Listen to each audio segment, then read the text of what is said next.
53 साल से कायम अल असद खानदान की हुकूमत सिर्फ 11 दिनों में क्यों खत्म हो गई? शाम की सूरत हाल से दुनिया भर के इंसानों, बागियों, हुकूमतों, मुल्कों और डिक्टेटर्स को क्या सीखना चाहिए? शाम की आज की सूरत हाल को समझने के लिए शाम की ज्योग्राफी और डेमोग्राफी को समझना जरूरी है। तो आइए पहले ये समझते हैं कि शाम के मजूल होने वाले सदर बशार अल असद सदर कैसे बने और उन्होंने शाम पे अपना कब्जा कैसे कायम रखा और उनके दौरे हुकूमत में क्या क्या होता रहा। शाम ने 17 अप्रैल 1940 में फ्रांस से आजादी हासिल की। 1940 से लेकर 1971 तक शाम में पॉलिटिकल इनस्टेबिलिटी रही, जिसमें कभी पार्लियामानी निजाम तो कभी सदारती निजाम लाया गया और इसी दौर में फौजी बगावतें भी हुई और शाम के इलाकाई तनाजे भी चलते रहे। 1971 में शाम की एक अकलियती अलवी बिरादरी से तल्लुक रखने वाले एक फौजी अफसर हाफिजुल असद ने शाम की हुकूमत पे कब्जा करके खुद सदर बन गए। हाफिजुल असद एक सख्त गिर हुक्मरान थे जिन्होंने अपोजिशन को दबाया और जमहूरी इलेक्शन कराने से इनकार कर दिया। यूं अपने हर मुखालिफ को कत्ल करके हाफिजुल असद 29 साल शाम के सदर रहे और सन 2000 में हाफिज की मौत हो गई और हाफिज के बड़े बेटे बशार अल असद शाम के अगले सदर बन गए। अपने बाप की तरह बशार भी डंडे के जोर पे हुकूमत चलाने लगे और बशार के दौरे हुकूमत में भी इंसानी हुकूक की संगीन खिलाफ वर्जियां होती रही। मिडिल ईस्ट के दूसरे मुस्लिम और अरब कंट्रीज में भी शाम की तरह डंडे के जोर पे बादशाहतें और डिक्टेटरशिप्स कायम थी, जिनसे उन ममालिक के अवाम बहुत तंग थे। तो इन ममालिक की अवाम ने जुल्म व सितम खत्म करने और जमहूरियत लाने के लिए पुरअमन एहतजाज करना शुरू किए, जिसको अरब स्प्रिंग कहा जाता है। अरब स्प्रिंग की शुरुआत ट्यूनिस से 17 दिसंबर 2010 में हुई, जहां पे ट्यूनिस के प्रेसिडेंट ज़ैनुल आबिदीन बिन अली की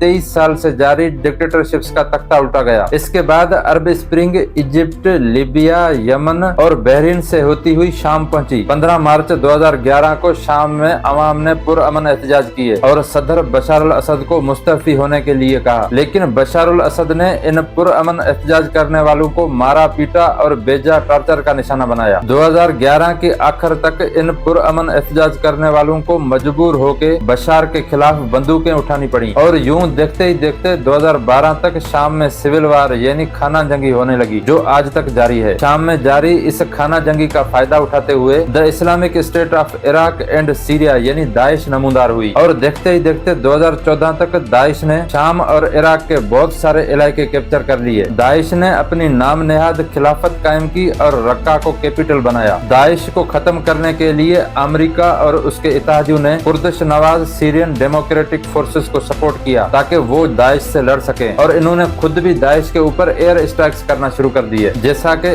इराक, शाम और तुर्की में रहने वाले कुर्द अपना कुर्दिस्तान बनाना चाहते हैं, उनके कुर्दिस्तान में तुर्की का भी एक बड़ा रकबा आ जाता है। तो कुर्दों को मिलने वाली अमेरिकी सपोर्ट तुर्की को पसंद नहीं आई, तो जवाबन तुर्की ने शाम में मौजूद कुर्द मुखालिफ ग्रुप्स को सपोर्ट करना शुरू किया और तुर्की खुद ने शाम के शुमाल में डायरेक्ट हमले करके सेफ जोन बनाया। ये दंगल जारी था और शाम के आम शहरी मर रहे थे। तो 2015 में रूस बशार अल असद की मदद करने आ पहुंचा। रूस ने बशार के मुखालिफिन पे डायरेक्ट एयर स्ट्राइक्स किए। रूस, ईरान और लेबनान में मौजूद ईरानी नवाज हिजबुल्लाह की मिलिट्री और माली मदद के बायस ही बशार अल असद अपना इक्तदार कायम रख सके, वरना बशार अल असद तो 2015 या 16 में ही भाग चुके होते। असद की हुकूमत बचाने का नतीजा ये निकला कि 5 लाख शामी शहरी मारे गए और तकरीबन 1 करोड़ 30 लाख को अपना घर बार छोड़ना पड़ा, जिनमें से तकरीबन 55 लाख शामियों को अपने ही मुल्क शाम को छोड़ के पड़ोसी ममालिक जैसा कि तुर्की, लेबनान और उर्दन में पनाह लेनी पड़ी। आज भी लाखों शामी शहरियों को बुनियादी सहूलतें मैसर नहीं, वो बीमार हैं और भूखे हैं, लेकिन इन आम लोगों की किसी को परवाह नहीं थी। इस खाना जंगी की वजह से 2018 तक शाम 3 हिस्सों में बंट चुका था। एक तरफ शाम के शुमाल मशरक में कुर्दों ने अपनी गवर्नमेंट कायम कर ली थी और शुमाल मगरब में तुर्की नवाज बागियों का कब्जा था, तो दूसरी जानिब इस्लाम पसंद बागियों ने भी शाम के एक बड़े रकबे पे अपनी हुकूमत कायम कर ली थी और तीसरी जानिब शामी सदर बशार अल असद की हुकूमत के कंट्रोल वाले इलाके थे। जो बशार की हुकूमत के कंट्रोल वाले इलाके थे, उन इलाकों में भी बशार के खिलाफ अवाम में गुस्सा और नफरत भरी हुई थी, क्योंकि बशार ने सिर्फ खुद को सदर बनाए रखने के लिए शाम की 2 करोड़ 30 लाख की आबादी को मौत और भूख के मुंह में धकेल दिया था। साल 2022 तक बशार के सपोर्टर बशार को सपोर्ट करते रहे, बशार जुल्म करता रहा और शामी अवाम मरते रहे, लेकिन फरवरी 2022 में बशार का सबसे बड़ा मददगार रूस यूक्रेन जंग में मसरूफ हो गया और साल 2023 में बशार का दूसरा बड़ा सपोर्टर ईरान इसराइल से निपटने में मसरूफ हो गया और बशार को मिलिट्री सपोर्ट करने वाली लेबनान में मौजूद हिजबुल्लाह इसराइली हमलों से सितंबर 2024 तक कमजोर हो चुकी थी। तो शाम के बागियों ने बशार की इस कमजोर सिचुएशन का फायदा उठाते हुए 27 नवंबर 2024 को बशार के जेर कंट्रोल इलाकों पे कब्जा करना शुरू कर दिया और बशार अल असद वाकई बेबस दिखाई दिए, क्योंकि बशार को ईरान, रूस और हिजबुल्लाह से वो सपोर्ट न मिल सकी और बशार खुद की शामी आर्मी 14 साल से सिविल वार में लड़ लड़ के थक चुकी थी और शामी आर्मी के जवानों का मोराल भी लो था, क्योंकि उनको जो तनख्वाह मिलती थी वो सिर्फ 3 दिन तक चल सकती थी। बगावत शुरू होते ही बशार ने आर्मी वालों की सैलरी बढ़ाने का ऐलान किया, मगर तब तक देर हो चुकी थी। नतीजे में बागी सिर्फ 11 दिनों में बिना किसी रुकावट के 8 दिसंबर को शाम के दारुल हुकूमत और बशार के